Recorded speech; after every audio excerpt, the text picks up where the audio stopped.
Growing allegations of voter suppression are emerging in the hard-fought race for governor in Georgia. Polls show the contest between Republican Brian Kemp, who is Secretary of State, and Democrat Stacey Abrams is basically a dead heat.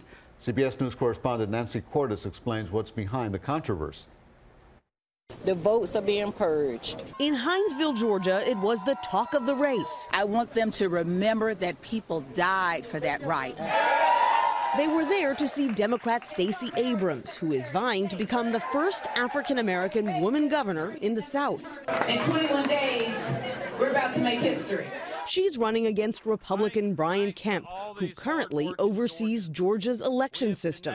Abrams has accused him of dropping more than 1 million voters from the rolls since 2012 and closing polling places in African-American communities. He is someone who's been tilting the playing field in his direction and in the direction of his party. The biggest controversy surrounds the state's new exact match law that put the registrations of 53,000 voters, most of them African-Americans, on hold because of discrepancies in the way their names are spelled in state databases.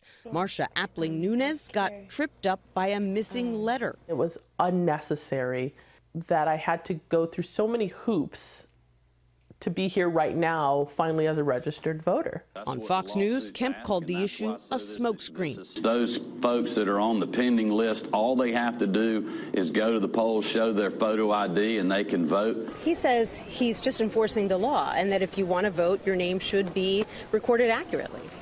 The challenge is that he knew from experience that this law has a disproportionate effect on certain communities because he was sued for exactly this reason in 2016.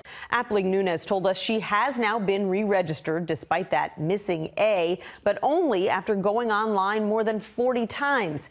Kemp's campaign declined our request for an interview, but in a statement said that Abrams is trying to create fake outrage to drive voters to the polls. Nancy Cordes, CBS News, Washington.